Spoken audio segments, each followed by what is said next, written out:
We are introducing a segment called Profiles. The first episode is on Neris, an international student from Cameroon studying at George Brown. He is into gaming. We may pursue the gaming industry to find out about the latest developments in that field, but that will be later. Meris, tell me something. What made you choose Canada as your country, as the country you would be studying in?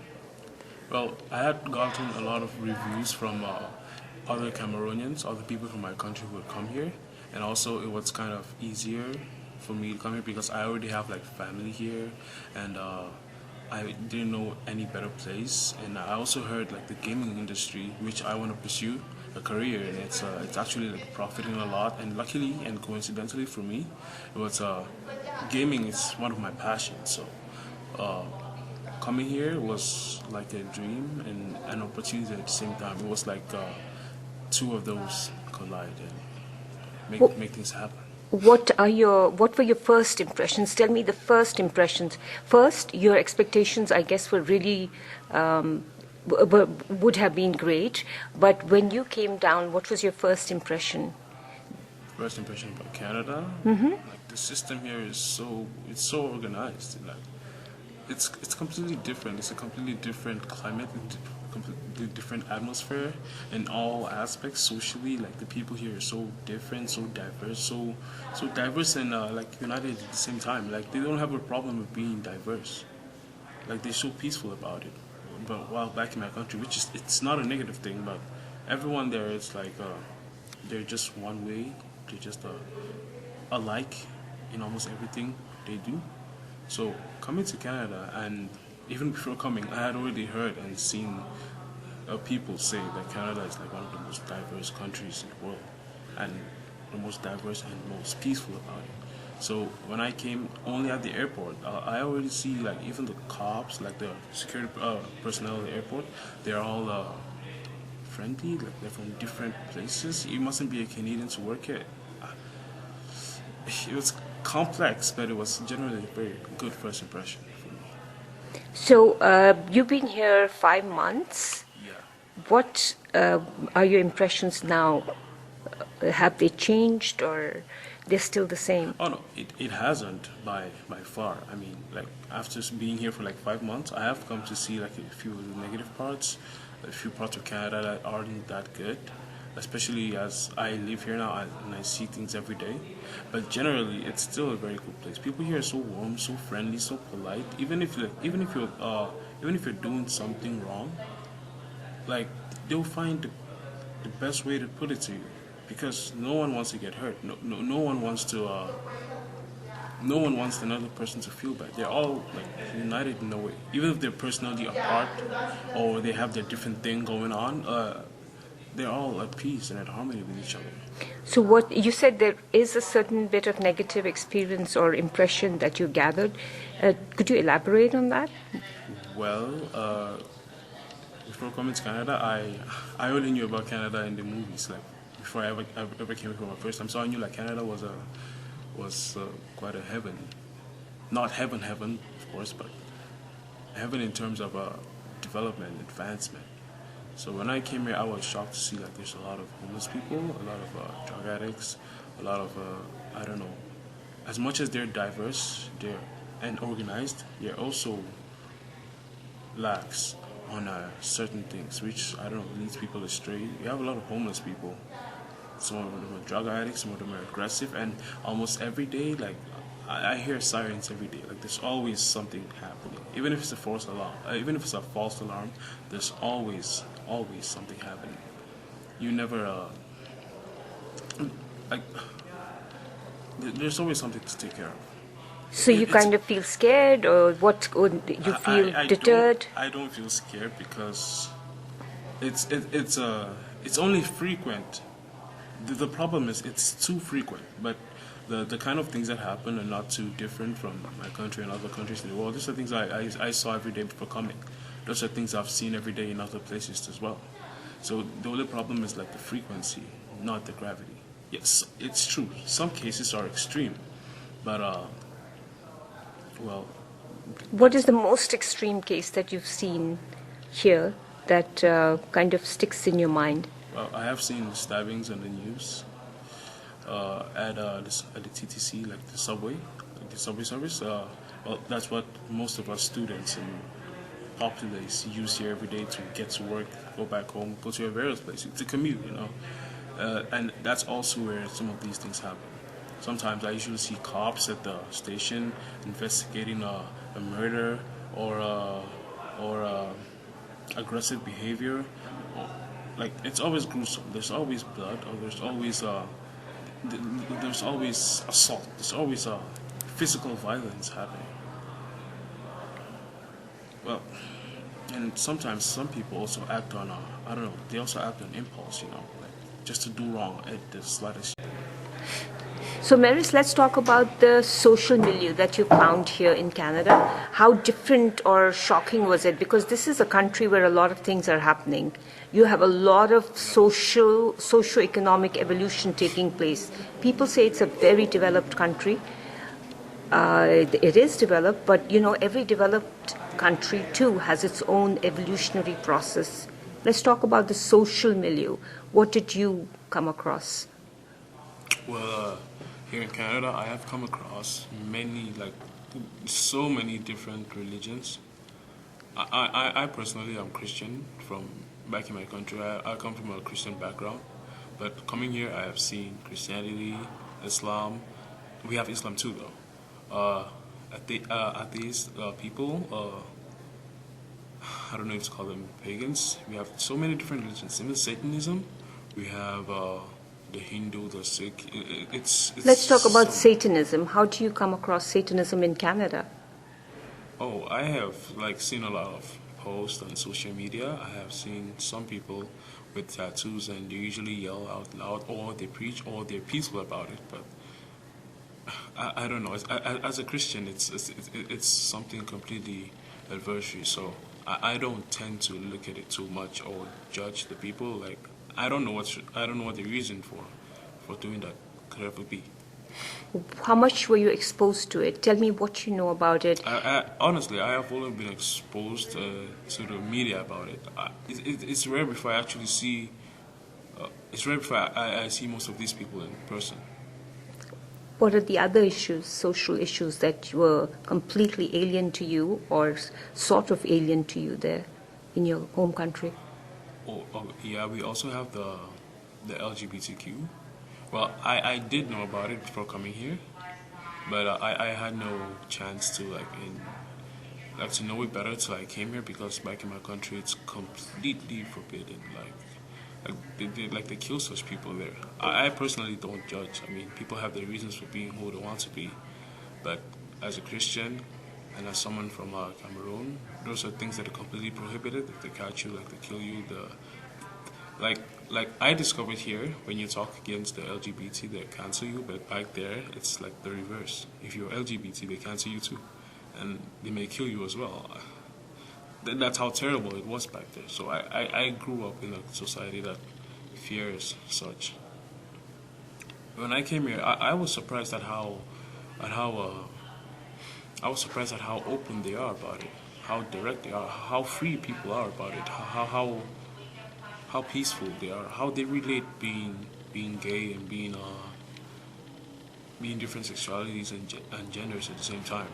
I was surprised at how diverse, at how open it was. But can I ask you if it changed your own opinion about how to view these kind of issues that are so rampant in their evolution in these kind of countries? How did it change your worldview? Me personally, I'm the kind of person who I respect that people have their own views, but I keep mine to myself. I'm from a Christian background, so I remain Christian no matter what I see around me, because I see people doing stuff. It's their own thing. Do what you want. It's your life. Your life is for you. If it's a mistake, it's your responsibility to bear. If it's a good thing, it's your responsibility to bear. So I don't really judge people, but I keep my own views. I remain Christian. I may never become gay or something, because I'm just following my religion, but I don't judge those people because, again, in our own doctrine, it's not really our place to judge. But you know something? Christianity is diluted now. It's kind of washed away into a corner in countries like this. That by itself is a challenge to people of faith. It is, but well, I have the tendency to believe that it's up to you. Like you can't let other people's lives define you. It's good to live by example, but if you see the misbenefits of what people do and how it's going to affect your beliefs or your personal life, it's up to you to follow it if you really want to do it. Because like the way I see it, every religion have their own heaven or their own hell or their own paradise, and in our own as Christians, that is not the way to paradise. And it's a race. It's a kind of race that we run alone.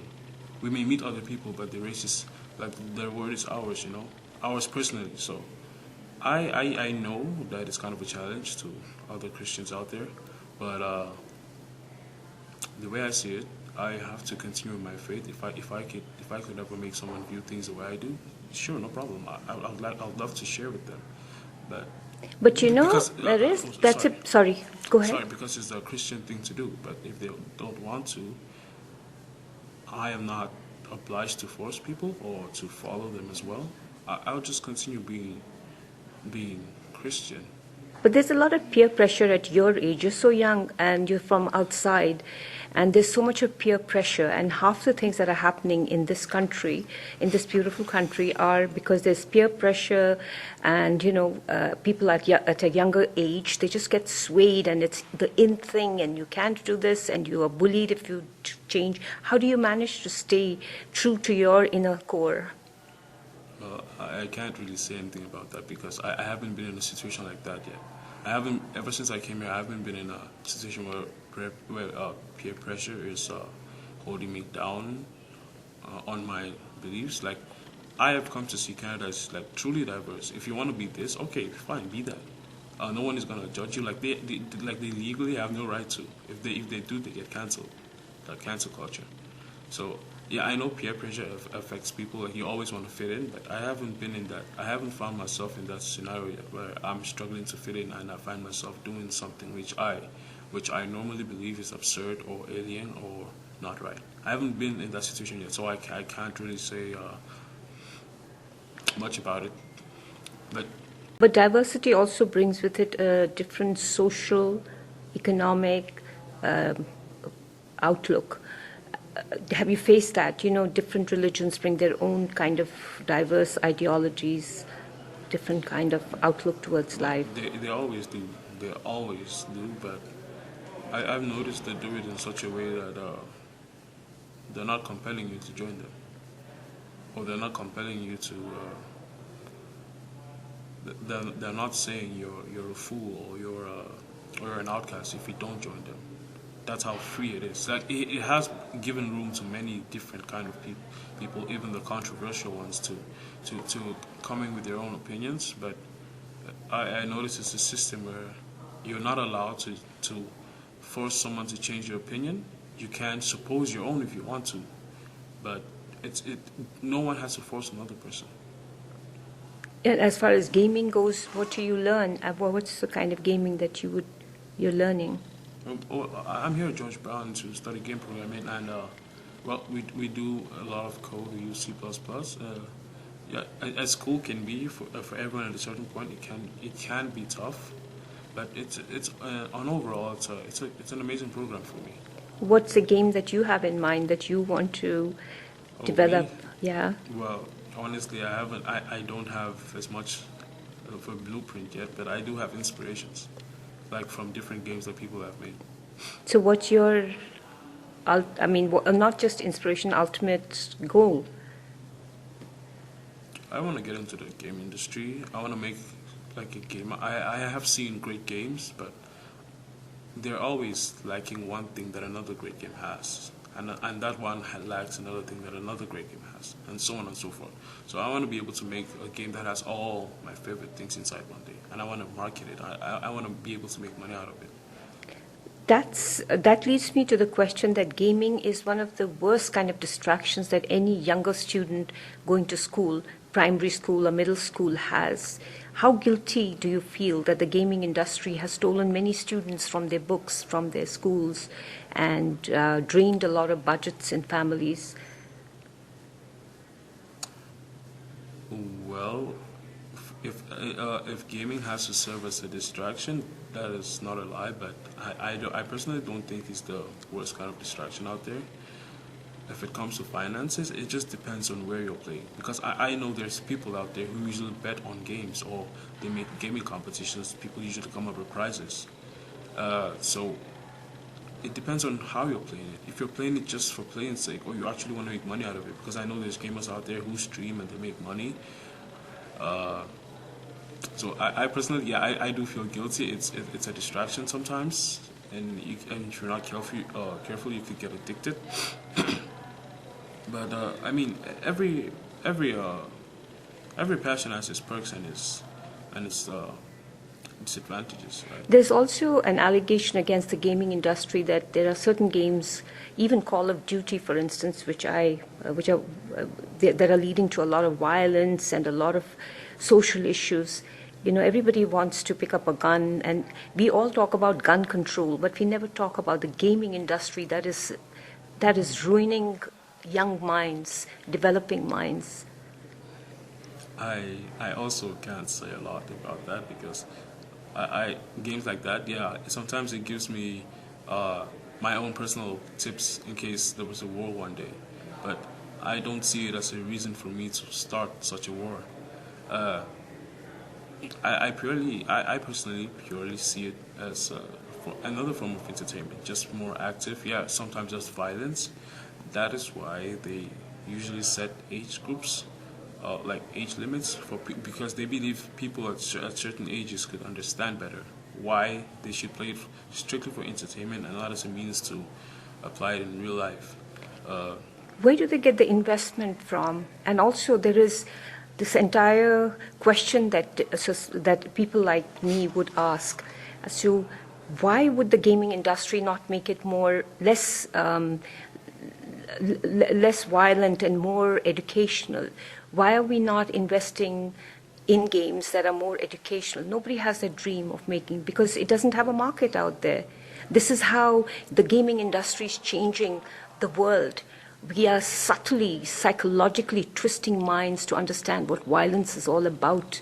But there is not a single businessman out there who wants to put his money into education, gaming education. It can be such a phenomenal investment. So, Okay, I have to disagree on that at some point because I have played a lot of games, and yes, they do not teach you all the good things that you see in a classroom, but from experience, I have learned some things from games that I have applied in real life. Some games which may have all the action, all the violence. In fact, the gaming industry is just part of the entertainment industry. They display what people want to see or what is going to amaze people.